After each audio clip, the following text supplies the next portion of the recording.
하나님의 말씀 마태복음 6장 12절입니다. 한 절 말씀 마태복음 6장 12절 우리 같이 한 목소리로 다 같이 읽겠습니다. 시작. 우리가 우리에게 죄 지은 자를 사하여 준 것 같이 우리 죄를 사하여 주시옵고. 아멘. 우리 한 번 더 읽겠습니다. 시작. 우리가 우리에게 죄 지은 자를 사하여 준 것 같이 우리 죄를 사하여 주시옵고. 아멘. 할렐루야. 반갑습니다. 우리 앞뒤로 좌우로 또 가정에서도 우리 가족끼리 인사하겠습니다. 격려하시면서 사랑합니다. 축복합니다. 오늘 은혜 많이 받으세요. 네, 우리 아이들도 이렇게 같이 하니까 좋습니다. 5월부터는 우리 어린이들도 우리 온세대 기도회라는 이름답게 좀 같이 할 수 있도록 저희들이 준비하고 있습니다. 이제 월요일부터는 또 마스크를 벗을 수 있게 될 것 같아요. 그래서 길 가다가 우리 성도님들 보고 깜짝깜짝 놀랄 수도 있을 것 같습니다. 그동안 제가 마스크 낀 얼굴만 보다가 식사를 안 하면 이 마스크를 벗을 일이 없으니까요. 제가 어제 꿈땅 선생님들하고 식사를 했는데 세상에 꿈땅 선생님들끼리도 마스크를 내린 얼굴을 처음 본 분들이 계시더라고요. 그래서 깜짝 놀라시더라고요. 오늘 처음 봤다고. 예, 조금씩 이렇게 일상으로 회복되고 있는데 아무쪼록 이제 이번 주가 어린이 주일이고 또 5월 가정의 달 여러 가지 또 우리 일상도 회복되고 또 예배도 또 우리 모임도 또 우리 신앙생활이 이제 기지개를 펴고 여러 부분에서 온전하게 회복되는 그런 역사들이 일어나기를 간절히 소망합니다. 지난주에는 6번째 우리에게 일용할 양식을 주시옵고를 했죠. 일주일이 지나면은 사실 설교한 사람도 다 잊어버리거든요. 그래서 이렇게 한 번씩 복습이 필요합니다. 지난주 이제 3가지로 알아봤는데요. 우리에게 일용할 양식을 달라라는 이 기도는 이제 첫 번째, 나의 생명은 하나님께 달려 있습니다. 하나님만 신뢰합니다. 아무리 돈이 많고 부자도 아무리 가난한 사람이라도 가난한 사람만 이 기도를 하는 것이 아니라 이 매일의 양식을 위해 기도하는 것은 하나님이 내 생명의 주관자입니다. 하나님께 내 생명이 달려 있습니다. 주님만 신뢰합니다. 그 고백이라서 우리 모든 인류가 해야 될 고백이고요. 두 번째, 하나님의 이름과 나라와 뜻을 위해 살겠으니 필요를 채워주소서입니다. 우리가 이제 주기도문의 앞에 3가지가 하나님 청원, 뒤에 3가지가 우리 청원인데 앞에 3가지가 하나님의 이름과 나라와 뜻을 구하고 그 다음에 양식을 구한다는 것은 앞에 3개와 뒤에 3개가 동떨어진 게 아니라 그 하나님의 이름과 나라와 뜻을 위해 살겠으니 하나님 내 생계를 책임져 주시고 나의 모든 먹을 거, 입을 거, 쓸 거, 마실 거 이 모든 것이 하나님의 이름과 나라와 뜻을 위한 목적으로 사용하겠습니다. 우리의 인생의 목적을 확인하는 기도고요. 마지막 3번째, 여기 우리에게라고 했는데 이것은 약자와 또 가난한 자, 소외된 우리의 이웃들을 돌보아 달라는 그런 기도입니다. 그래서 이 양식 외에는 우리의 양식에는 저 북녘의 양식, 북한 주민들의 양식, 저 아프리카에 있는 가난한 사람들의 양식, 선교지의 필요들 다 포함된다고 했습니다. 주기도문은 참 간단하지만요, 외우면 1분이나 걸릴까요? 너무 간단하고 쉬워 보이는데 굉장히 깊고 또 이렇게 쉽지 않습니다. 왜냐하면 우리들이 평상시 익숙하게 드렸던 기도와 너무 다르기 때문이에요. 그동안 우리가 드렸던 기도는 대부분 내 중심 기도인데 주기도문 보면 하나님 중심 기도거든요. 하나님의 이름과 나라와 뜻을 구하는 그런 기도입니다. 그래서 우리가 이 주기도문을 지금 배우고 있는데 개인 기도할 때 이렇게 주기도문을 이용해서 기도 생활을 하실 필요가 있습니다. 그래서 이제 주기도문 시리즈 이제 마지막 시간에는 같이 어떻게 그럼 이걸 적용하면서 우리가 실제로 기도 생활에 접목할까 실습을 하는 시간도 가지려고 합니다. 자, 이제 오늘은 이제 우리를 향한 청원 중에 이제 2번째인데, 2번째가 우리가 우리에게 죄 지은 자를 사하여 준 것 같이 우리 죄를 사하여 주시옵고입니다. 여러분, 이 기도는 많은 사람들이 되게 부담스러워합니다. 기도의 여러 이제 주기도문의 내용 중에서도 굉장히 주기도문 중에서도 좀 주저하게 되는 그런 기도입니다. 왜 그런지 우리 성도님들도 잘 아실 겁니다. 굉장히 어렵고 하기가 좀 부담스러운 그런 기도입니다. 그래서 어떤 학자는요, 이 대목을, 이 기도를 기도자의 영혼의 맥박을 측정하는 청진기다라고 이렇게 설명하기도 했습니다. 왜 그렇게 부담스러워하냐면요, 마치 이제 이 기도를 이렇게 이해해서 그래요. 마치 내가 다른 사람에게 용서해 주는 것이 하나님의 용서를 받는 조건인 것처럼 우리 한글 성경은 그렇게 좀 읽히거든요. 앞에 죄를 사하여 준 것 같이 우리 죄를 사하여 주시옵고라는 이렇게 이제 번역이 돼 있어서 사실은 순서가 우리 한글 번역 성경은 이제 반대로 되어 있습니다. 이제 조금 이따 살펴볼 텐데요. 마치 우리가 죄 용서를 받는 것이 다른 이의 죄를 용서하는 것에 달려 있는 것으로 이제 오해하기가 쉽습니다. 그런데 그건 오해고 왜곡이고요.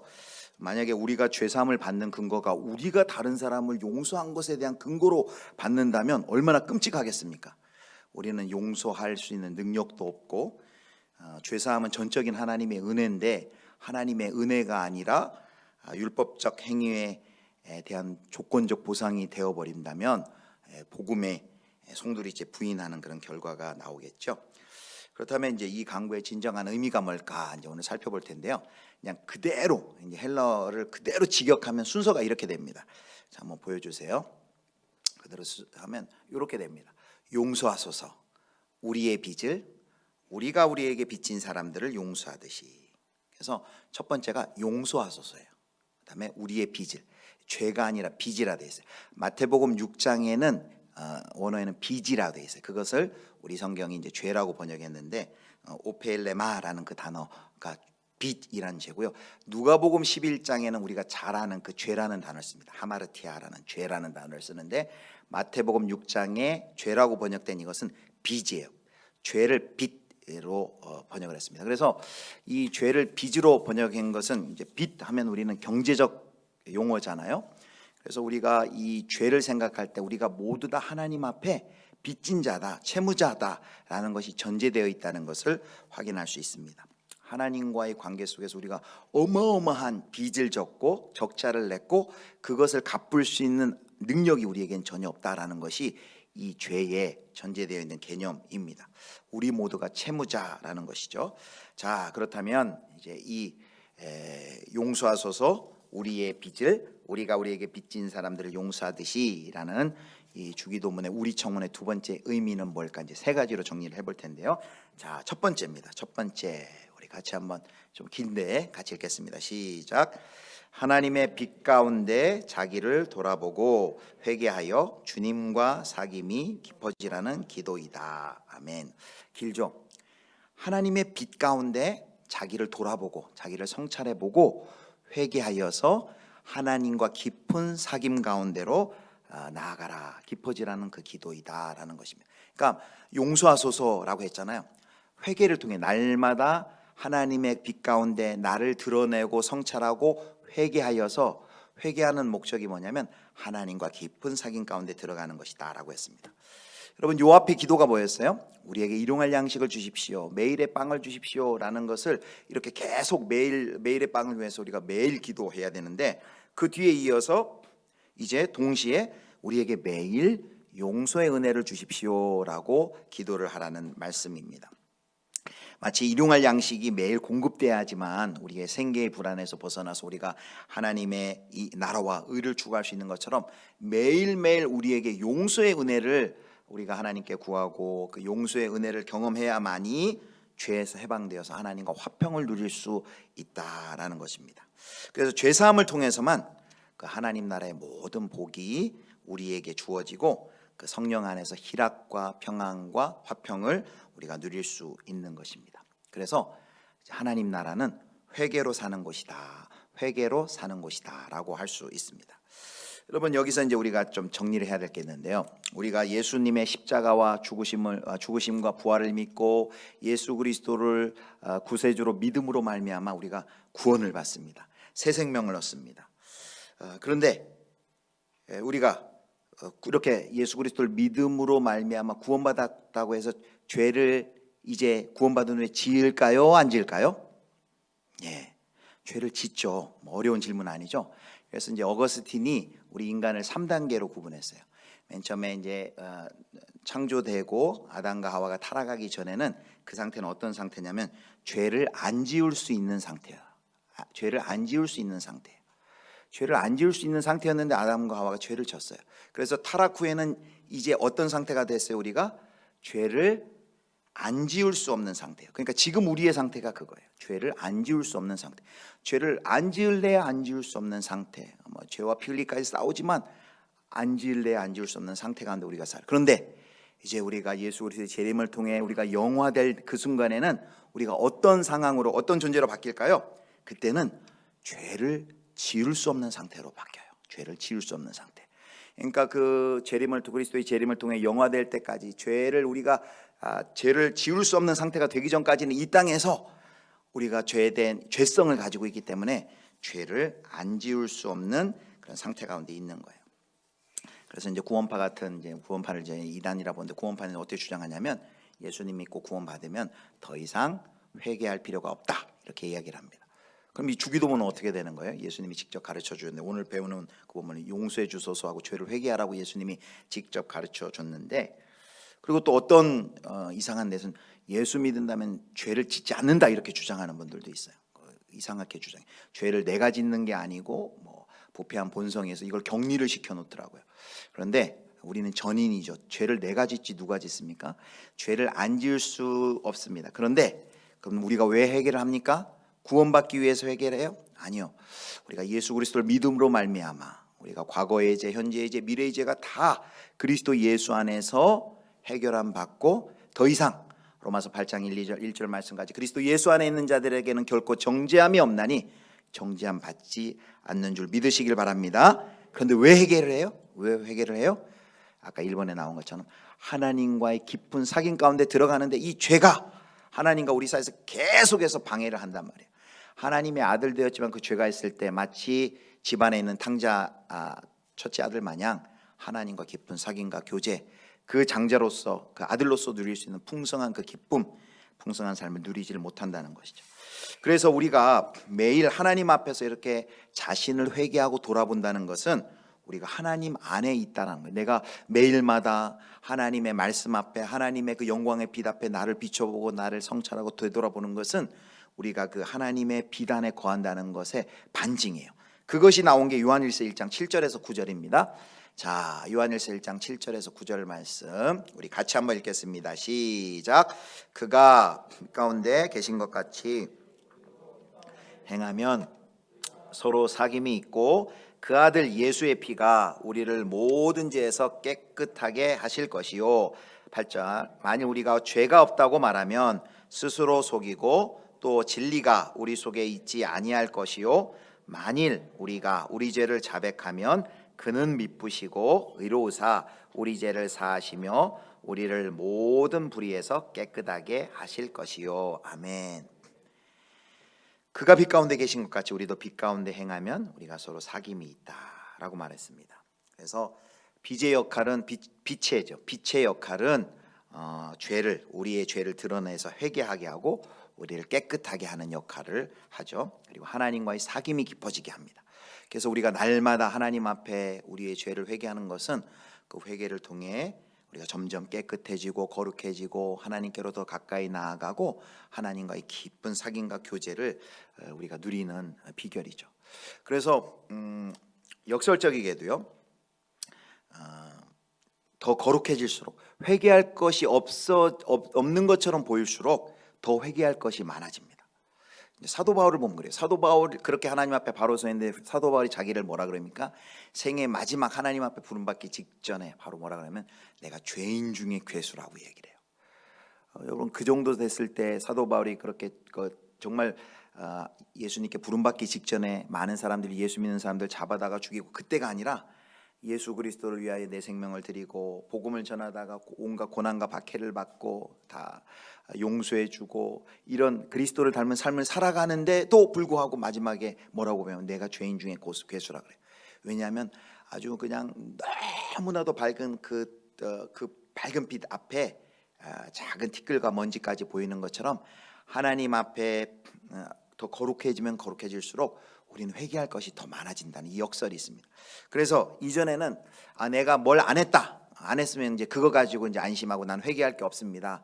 내가 이렇게 잘못도 안 했고 이것도 안 했고 저것도 안 했습니다 하고 안심하는데, 이제는 더 거룩해지면 거룩해질수록 우리가 어떻게 변할까요? 이제는 하지 않은 것들이 보여져요. 아니, 이제는 행하지 못한 것, 예를 들면 하나님, 제가 더 사랑하지 못한 것 회개합니다. 더 나누지 못하고 더 베풀지 못한 것 회개합니다. 하나님 나라를 더 헌신하지 못한 것 회개합니다.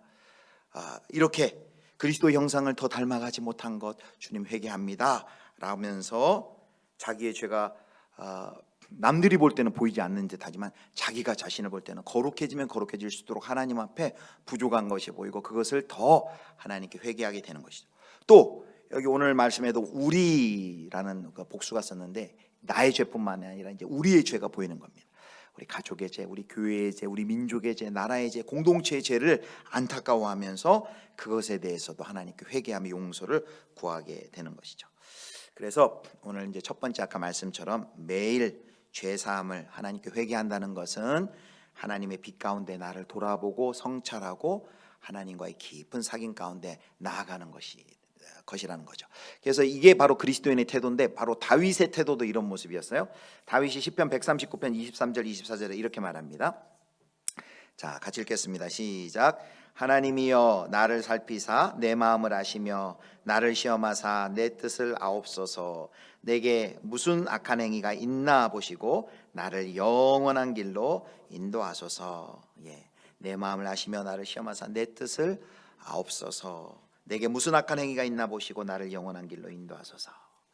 사랑하는 성도 여러분, 이 시대는요 죄, 회개 이런 말하는 거 싫어합니다. 죄에 대한 의식도 매우 희박해져 가고 있습니다. 요즘은 죄와 회개라는 말을 하면요 상대방의 자존심을 건드린다라는 것을 받아들입니다. 사회도 그렇고요. 그래서 이제는 죄라고 부르던 것을 요즘은 뭐라고 그러냐면 선택이라고 불러요. 과거에는 죄라고 부끄러워했던 것을 요즘은 뭐라고 그러냐면 기호다, 또 취향이다 이렇게 바뀌었습니다. 예전에는 이제 간통이 죄였죠. 그런데 이제는 법률적으로 죄가 아니죠. 이렇게 죄라는 것을 사람들이 싫어하고 죄라는 말, 또 회개라는 말을 극도로 싫어합니다. 그래서 그러는 사이에 점점 하나님 앞에 회개할 죄들이 점점 쌓여만 가고 있습니다. 그래서 우리가 오늘 말씀을 통해 우리는 이 죄에 대해서, 회개에 대해서 너무 소홀히 하고 있는 것은 아닌지, 우리가 죄에 대해서 민감해지도록 우리가 이 기도를 매일 드림으로 하나님 앞에 우리의 죄의 문제를 해결하고, 그래서 하나님과의 관계가 더 깊어지고 하나님과의 사귐이 더욱더 회복되는 그런 은혜가 있으면 좋겠습니다. 자, 이게 이제 첫 번째 용서하여 주소서인데, 이게 이제 여기서 끝나면 아무 부담이 없는데 이제 그 다음이 문제예요. 우리 죄를 용서해 주소서. 물론 그렇게 회개하고 용서를 구하는 것도 쉬운 것은 아니지만 그래도 이제 요 정도는 괜찮은데 이제 뒤에 조건이 붙는 거예요. 하나님에게 받은 용서를 다른 사람에게 이제 행해야 한다는 부담이 이제 우리에게 덧붙여집니다. 그래서 이 기도가 굉장히 부담스러워지는 것입니다. 자, 그래서 이제 두 번째 이 기도의 이제 의미인데요. 우리 두 번째 같이 읽겠습니다. 시작. 하나님이 우리 죄를 용서하신 것 같이 우리도 형제를 용서할 수 있게 도와달라는 기도입니다. 아까 이제 우리말 주기도문 번역에 이제 오해의 소지가 있다 그랬는데요. 마치 우리가 잘못한 사람을 용서해 준 것 같이 우리 죄를 용서해 주십시오. 마치 우리가 다른 사람에게 용서해 주는 것이 하나님의 용서를 받는 조건인 것처럼 그렇게 생각하기 쉽습니다. 그러니까 이렇게 얘기를 하는 것, 이걸 혹시 이렇게 이해를 하시는 분이 있을 수 있어요. 제가 제게 죄 지은 사람을 용서했으니까 하나님도 나를 용서해 주셔야 됩니다. 이건 아니라는 거예요. 이건 아닙니다. 우리가 아무리 많은 선행을 우리가 쌓는다고 한들 하나님의 용서를 우리가 살 수는 결코 없습니다. 하나님이 우리를 용서해 주시는 것은 그리스도 예수 안에서 무조건적인 무상으로 주는 은혜이죠. 누군가를 내가 용서했다고 하나님 나도 용서했으니까 하나님도 나 용서해 줘야 됩니다. 이렇게 하나님과 흥정할 수는 없습니다. 하나님 우리가 거래하시는 분도 아니고 우리가 감히 하나님께 우리가 뭐 좀 용서했다고 하나님께 나를 용서해 주셔야 합니다 이렇게 주장할 수도 없습니다. 자, 그렇다면 도대체 이게 무슨 뜻일까요? 용서해 주세요. 우리의 빚을, 우리가 다른 사람의 빚을 용서하듯이 이게 무슨 뜻일까요? 이 강구를 어떻게 이해할까요? 이 마태는요 이거를 이해하기 쉽게 뒤에 가면은 예화를 들어놨어요. 이게 어떤 예화를 드냐면 마태복음 18장에 보면 1만 달란트 비유 예화를 들어놨어요. 1만 달란트 비유 잘 아실 겁니다. 베드로의 질문에 시작됐죠. 예수님, 사람을 용서하면 얼마나 용서하면 됩니까? 한 70번쯤 하면 됩니까? 하니까 예수님이 70번씩 7번, 77에 490번. 그게 490번 하라는 얘기일까요? 아마 490번 용서하다 보면 다 있겠죠. 그러면서 그 이야기 후에 이제 1만 달란트 비유를 이야기합니다. 한 사람이 1만 달란트 빚진 자가 주인에게 탕감받았어요. 1만 달란트 빚진 자가, 그런데 자기에게 몇 달란트가 얼마 빚진 자를 용서하지 못했냐면, 자기는 이제 100데나리온, 100데나리온인데 100데나리온이 얼마 정도냐면, 한 데나리온이 일당이에요. 그러니까 100데나리온 100일 정도 하면 한 3개월치, 뭐 많으면 4개월치 월급이에요. 한 달에 한 300만 원만 1,000에서 1,200만 원. 그런데 여기 1만 달란트는 얼마냐면요, 100데나리온이 4달치 월급이면 1만 달란트는 20만 년어치 연봉이에요. 20만 년어치. 돈으로 제가 오기 전에 계산기 뚫어보니까 이게 한 6천조. 그러니까 뭐 계산할 필요는 없고 사람으로서는 갚을 수 없는 어마어마한 빚이라는 것이죠. 그런데 그 빚을 1만 달란트의 빚을 탕감받은 사람이 100데나리온의 빚을 자기 자신에게 빚진 사람을 용서해 주지 못하는 것이죠. 이게 이제 우리 얘기거든요. 우리가 하나님 앞에 1만 달란트의 빚을 탕감받은 자다. 도저히 탕감받을 수 없는 그 빚을, 죄의 빚을 하나님이 우리에게 탕감해 주셨는데, 너는 그럼 어떻게 해야 되겠니? 이렇게 물으시는 거죠. 그래서 이 비유의 마지막 18장 33절은 우리에게 이렇게 이야기합니다. 자, 18장 33절 질문을 합니다. 같이 읽습니다. 시작. 내가 너를 불쌍히 여긴가 같이 너도 내 동료를 불쌍히 여김이 마땅하지 아니하냐 하고, 내가 너를 불쌍히 여겨서 너의 빚을 탕감해 준 것처럼, 용서해 준 것처럼 너도 내 동료를 불쌍히 여김이 마땅하지 아니하냐. 그래서요, 여기 우리가 우리에게 죄 지은 사람을 용서하여 준 것 같이라는 이것은 하나님께 용서를 받은 우리가 구하는 그 요청이 정당하냐는 거예요. 그러니까 만약에 우리가 스스로 우리가 다른 사람을 용서하지 않으면서 하나님께 용서를 구하는 것, 그것이 과연 너 정당하다고 생각하니? 그리스도의 제자로서 다른 이들을 용서하지 않으면서 하나님의 용서를 누릴 것이라고 기대하는 것은 너 너무 이기적인 거 아니냐? 이렇게 얘기를 하는 것이죠. 다른 사람을 용서할 준비가 되어 있지 않으면서도 하나님으로부터 용서받기를 기대하는 것은 염치 없는 행동이다 라고 말합니다. 그리고 6장 11절에 12절에 이게 있는데요, 바로 뒤에 추신처럼 14절 15절에 또 확인을 해서 하세요. 자, 14절 15절 보겠습니다. 14절 15절 같이 읽겠습니다. 시작. 너희가 사람의 잘못을 용서하면 너희 하늘 아버지께서도 너희의 잘못을 용서하시려니와 너희가 사람의 잘못을 용서하지 아니하면 너희 아버지께서도 너희 잘못을 용서하지 아니하시리라. 아멘. 그래서 우리가 우리에게 죄 지은 자를 사하여 준 것 같이 우리 죄를 사하여 주시옵고는요, 아까 두 번째 얘기한 것처럼 어떤 의미라고요? 하나님이 우리 죄를 용서해 주신 것처럼 우리도 우리에게 죄 지은 형제와 자매를 용서할 수 있게 도와주세요 라는 기도가 바로 이겁니다. 하나님의 용서를 내가 받았으니 우리도 우리에게 죄 지은 형제 자매를 용서할 수 있게 해주세요 라는 기도입니다. 조금 더 적극적으로는요, 이런 뜻이 되겠습니다. 우리 또한 우리에게 죄 지은 사람들에게 용서했습니다라는 이 기도가 이만큼 했으니까 이제 됐지요 이렇게 묻는 것이 아니라 이런 의미예요. 이 기도를 한다는 것은 하나님께서 내게 베풀어 주신 은혜, 그 용서의 은혜를 제가 잊지 않겠습니다. 아버지께서 주신 은혜를 제가 잊지 않겠습니다. 그리고 하나님 아버지, 하늘 아버지로부터 시작된 그 용서의 흐름이 나에게서 멈추지 않도록 하겠습니다. 하늘 아버지에서부터 시작된 그 용서의 흐름이 나에게 와서 멈춰버리는 것이 아니라 나를 통해서 흘러가도록 하겠습니다 라는 고백이에요. 하워스라는 그 미국의 윤리학자가 주기도문 책을 썼는데요, 제가 주기도문 책 읽어본 것 중에 그분만큼, 제가 참고도서를 여러 개 보는데 그분만큼 통찰 있는 말들을 많이 하는 게 참 드문 것 같아요. 그래서 이분 책은 읽다 보면 그냥 막 무릎을 쳐요. 제가 요 챕터에서도 이런 말을 했어요. 자, 제가 읽어드리겠습니다. 우리의 용서는 우리가 용서받은 것에 대한 응답으로 시작합니다. 우리의 용서는 우리에게 해를 가한 동료 인간을 향한 관대함의 행위라기보다는 우리를 용서하시는 하나님을 향한 감사의 행위입니다. 우리의 용서가 우리가 용서받은 것에 대한 응답으로 시작한다는 거예요. 우리가 우리에게 해를 가한 나쁜 일을 한 그런 동료들을 향한 관대함의 행위가 아니라 그것은 하나님께서 우리를 용서해 주신 것, 그 하나님을 향한 감사의 행위가 뭐다? 그게 바로 용서이다. 이렇게 이야기를 합니다.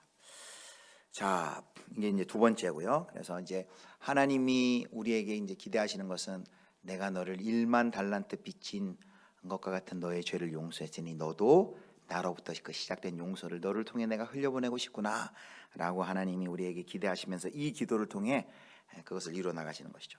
자, 세 번째입니다. 세 번째 우리 같이 읽겠습니다. 시작.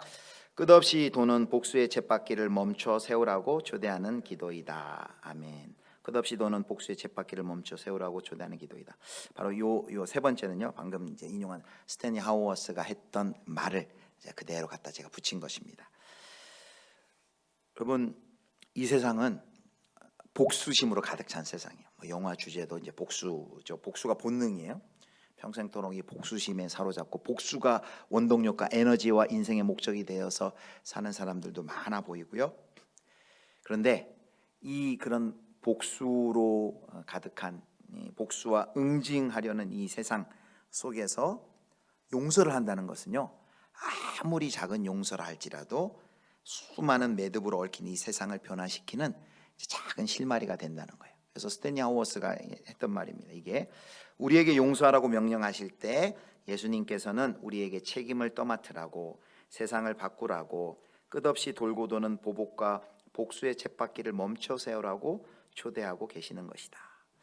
끝없이 이 세상은 보복하고 복수하는 그 쳇바퀴, 복수하면 사실 또 복수가 계속 이루어지잖아요. 무협지에 보면 계속해서 그 후손들이 복수당하면 그 아버지의 원수를 위해서 또 복수하고 이게 복수가 끊임없이 계속해서 반복되는 세상이란 말입니다. 근데 이 복수를 어떻게 하면 끊을 수 있습니까? 쳇바퀴를 멈춰 세울 수 있습니까? 바로 용서가, 누군가는 용서의 발걸음을 떼야만 이 복수의 쳇바퀴는 비로소 멈춰설 수 있는데, 바로 하나님께서 그걸 그리스도인들에게 초대한다는 거예요. 끝없이 도는 복수의 쳇바퀴를 멈춰 세우라고 하나님께서 우리 그리스도인들을 초대하신다는 것입니다. 그래서 우리가 하나님께로부터 받은 은혜로 한 사람을 용서할 때 우리는 우리의 삶이 더 이상 죄와 상처에 의해 결정되지 않도록 그도 풀어주는 것이고 사실은 나도 풀어주는 것이죠. 가장 용서하지 못할 때 가장 고통당하는 것은 사실은 올무에 내가 가장 먼저 올가매어져 있고 내가 감옥에 갇히는 것이죠. 그래서 이 세상을 지배하고 있는 그 악의, 거대한 악의 요소에 작은 구멍을 내는 것이 바로 용서이다라고 이제 스탠리 하우어스가 얘기를 합니다. 구체적인 이제 사례 이제 몇 가지 살펴보고 이제 마치려고 하는데요. 그 아미시 그레이스라는 책이 있는데 2006년에 이제 미국에 이제 아미시라는 공동체가 있어요. 거기는 이제 제세례파 사람들이 모여서 공동생활하는데 좀 안타깝고 슬프게도 그 아미시 마을에 종교생이 26명 있는 그 초등학교에 정신 이상자가 침입을 해가지고요. 그만 총으로 그 어린 학생들을 쏘아서 5명이 숨지고 5명이 크게 다치는 이 총기 사고, 미국에는 총기 사고가 많지 않습니까? 이 총기 사고가 이제 난사 사건이 일어난 겁니다. 근데 그 후에 이제 아미시 공동체 그 사람들이 이제 이 문제를 어떻게 풀어가는지, 어떻게 상처를 치유하고 어떻게 용서해주고 사랑으로 보듬고 그 고통의 상처를 서로 도와 치유하는 과정이 그 이제 아미시 그레이스라는 책 가운데 들어 있는데요. 그 책이 이제 미국인들에게 아니 어떻게 저럴 수가 있지 하는 그런 책을 읽는 많은 미국 사람들에게 아주 큰 이제 감동을 안겨줬습니다. 그들이 그 범죄를 저지른 그 범인을 이제 용서합니다. 공동체가 용서하고 그냥 말로 하는 게 아니라 구체적으로 회복을 돕는 그런 과정들이 있습니다. 이게 놀라운 이런 일들이죠. 최근에 여러분 이 사진 보셨을 겁니다. 저도 이제 여러분 안 보셨을 거예요. 며칠 전에 뉴스에 나왔는데 사진 한번 보여주실까요? 이 사진 보신 적 있으세요? 한 분이 이렇게 고개를 숙이고 좀 용서하고 사과하는 장면인데요. 나오죠? 예, 그 다음 장면. 예, 이게 뭐냐면요. 그 99년에 있었던 삼례나라 수포 강도치사 사건이라는 것이 있었어요. 그 당시 이제 3명의 범인이 잡혔는데 이 이제 그 당시 19살, 20살. 근데 이제 그 3명의 이제 그때 이제 청소년이고 막 이제 20살 청년 된 이제 사람들인데 금품을 훔치고 주인 할머니를 살해한 범인으로 이제 몰려서 원래 범인이 아닌데 억울한 옥살이를 했어요. 6년, 5년, 4년. 그리고 이제 근데 이 사람들이 3명이 경찰의 가혹행위에 의해서 그 억지로 자백했는데 그 사람이 그때 그 당시 주임 검사였습니다. 경찰의 가혹행위에서 억지 자백한 이들을 기소했고 저 검사가 기소하고 또 진범을 저 사람이 무혐의 처분해가지고 풀어줬어요. 그래서 이제 근데 이제 사건 발생한 지 23년 만에 저 이제 그 당시 주임 검사 지금 60이 넘은 이제 노년이 됐고 변호사가 되었는데 그 가족들에게 이제 사과를 한 것입니다. 그 이제 누나는 죄 없는 아이들이 사람 죽였다고 누명 쓰고 교도소까지 갔어요. 저는 용서 못합니다. 그 이제 3인조의 한 누나는 그렇게까지 얘기했는데 이분은 이제 거기서 계속해서 이제 사과를 한 거죠. 이제 제가 어리석었습니다. 용서될 수 있는 일이 아니라는 걸 잘 압니다. 죄송합니다. 정말 죄송합니다. 그리고 2016년에 이제 재심을 통해서 이제 그 사람들이 범인이 아니라는 것이 무죄 선고를 정식으로 이제 받았는데요. 23년 만에 저렇게 용서를 구하고 용서해주는 눈물로 이제 용서하는 그런 이제 장면을 이제 며칠 전에 봤습니다. 예, 사진 걷어주시고 또 하나 여러분이 또 잘 아는 예화인데 그 남아프리카 공화국의 넬슨 만델라와 그 투투 주교가 했던 일을 여러분 기억하실 것입니다. 그 백인 정권 시대 때 엄청난 탄압과 압제를 당하고 극심한 백인 정부하에서 이제 인종차별을 겪었던 그 사람들이 정권을 잡았을 때 그 복수하지 않았어요. 복수하지 않고 이 넬슨 만델라가 흑인 대통령 최초의 흑인 대통령이 된 넬슨 만델라가 이제 진실과 화해위원회라는 것을 만들고 그 의장으로 이제 이 투투 주교를 임명을 합니다. 그래서 이 인종 분리 정책이 실시된 동안 일어났던 수많은 악한 일들 또 가해자들을 보복적으로 처벌하는 것이 아니라 대신에 이제 정당한 재판과 용서를 통해서 이제 그들과 함께 사는 길을 모색했어요. 그런데 그때 이 데드먼드 투투 주교가 했던 그 중요한 말 또 중요한 방향이 뭐냐면요. 단순한 용서가 아니라 용서를 통해서 이루어갈 새로운 미래를 이 투투 주교가 쓴 책에서 이야기를 합니다. 그냥 단순히 용서해주고 그치는 것이 아니라 그 용서를 통해 이루어갈 새로운 미래. 그런데 이게 굉장히 기독교적이죠. 이게 뭡니까? 바로 이게 용서를 위한 기도는 결국 사랑의 나라, 하나님의 나라가 임하기를 위하는 기도. 여기 새로운 미래라는 게 결국 기독교식으로 얘기하면 하나님의 나라가 임하는 것이죠. 그래서 그 로안 윌리엄스가 했던 말입니다. 용서를 위한 기도는 결국 사랑의 나라, 하나님의 나라가 임하기를 기도하는 것이다. 우리가 매일 이 기도를 하는 것은요, 이 보응과 응징의 원리가 가득한 이 세상 가운데, 이 악의 구조 가운데 흠집을 내고 거기 가운데 하나님의 나라가 임하기를 기도하는 것입니다. 말씀을 맺겠습니다. 용서란 아무리 봐도 인간에겐 불가능한 일 같습니다. 용서는 여전히 어렵습니다. 인간에게 가장 힘든 일이 있다면 그것은 아마 용서일 것 같습니다. 왜냐하면 그것은 우리의 본능을 거스르는 일이기 때문입니다. 우리는 용서할 능력이 없습니다. 또 이 남을 용서할 만큼 마음이 넓지도 않고 너그럽거나 이타적인 사람도 아니고요. 그래서 우리는 먼저 인정해야 될 게 우리 힘으로는 우리가 결코 용서할 수 없습니다. 그런데 오늘 우리에게 이 기도를 가르쳐 주신 예수님, 그리고 마태복음 18장 1만 달란트 비유를 우리에게 말씀하신 예수님은, 하나님은 우리에게 뭘 말씀하십니까? 너희는 용서할 수 없는 존재다. 그런데 우리가 어떻게 용서할 수 있어요? 우리 안에 거하시는 예수 그리스도로 말미암아 우리가 이제 용서할 수 있는 존재로 바뀌게 됩니다. 우리를 용서하신 주님이 우리를 통해 이제 그 용서가 흘러가도록 다른 이들을 용서할 수 있도록 만드시는 거죠. 그래서 용서의 비밀이 있는데요. 그것은 그리스도와 하나님과 연합될 때 우리의 능력이 아니라 하나님의 능력으로 비로소 우리가 용서할 수 있는 것이죠. 그러므로 우리는요, 기도 없이 용서할 수 없습니다. 그래서 오늘 이 기도를 하라는 겁니다. 우리가 우리에게 죄 지은 자를 사하여 준 것 같이 우리의 죄를 사하여 주옵소서. 우리가 왜 이 기도를 합니까? 우리의 힘과 능력으로는 우리는 용서할 수 없는 존재이기 때문에 우리가 기도합니다. 그래서 이 기도는요, 용서하기 위한 몸부림이다라고 할 수 있습니다.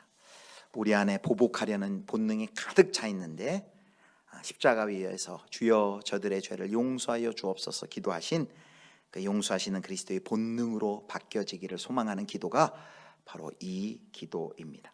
그래서 용서는 기도의 열매입니다. 우리는 할 수 없지만 우리가 기도하고, 그리고 용서는 긴 과정이에요. 점진적인 과정이니까 기도하고 하나님의 도움을 구하고 긴 과정을 통해서 우리가 용서로 나아갈 수 있습니다. 그래서 이 시대에 막 그 예수님이 행했던 놀라운 기적들, 막 이제 눈이 뜨여지고 막 병이 고쳐진 그것만이 기적이 아니라요, 아까 우리가 얘기한 것처럼 용서할 수 없는 그 자리 가운데 교회 속에서 이렇게 용서해주고 용납해주고 이해해주는 것, 그것이 이 시대에 일어난 하나님 나라의 기적이고 하나님 나라의 역사인 것이죠. 또 하나, 우리는 이제 자꾸 용서하는 것만 생각하는데 우리는 우리 쪽에서만 생각합니다. 내가 용서를 누구를 해줘야 되나. 근데 사실은 내가 용서를 빌어야 될 사람도 있습니다. 내가 용서를 빌어야 될 사람도 있습니다. 그래서 아빠, 엄마는 자녀들을 향해서 자녀들 노하게 한 거 있다면, 저 가정의 날인데 아이들하고 진지하게 그걸 용서를 아이들한테 구해야 할 필요도 있고요. 부모님에게 우리가 용서를 구할 필요도 있고, 또 부모는 자녀에게 용서를 구할 필요도 있고. 그래서 나는 누구에게 좀 용서를 구해야 되는가? 내가 누구를 용서해 주지만 생각하는 게 아니라 내가 용서를 구할 사람은 없는가? 반대로 이렇게 또 우리가 생각해 봐야 할 것입니다. 오늘 세 가지, 이제 마지막 정리하겠습니다. 세 가지 결론. 자, 우리 첫 번째 같이 읽겠습니다. 시작. 하나님의 빛 가운데 자기를 돌아보고 회개하여 주님과 사귐이 깊어지라는 기도입니다. 두 번째, 하나님이 우리 죄를 용서하신 것 같이 우리도 형제를 용서할 수 있게 도와달라는 기도입니다. 세 번째, 끝없이 도는 복수의 쳇바퀴를 멈춰 세우라고 초대하는 기도입니다. 바로 이 기도가 우리가 우리에게 죄진 자를 사하여 준 것 같이 우리의 죄를 사하여 주옵소서라는 기도입니다. 우리는 용서할 수 없지만 우리를 1만 달란트 빚진 우리를 먼저 용서하신, 십자가 사랑으로 용서하신 그 하나님의 사랑이 우리 안에 가득하여서 그 하나님의 사랑이 우리를 통하여 흘러가는 용서의 은혜, 하나님 나라가 임하는 역사가 우리 가정과 우리 예수비전교회 가운데 넘쳐나기를 주님의 이름으로 축원합니다.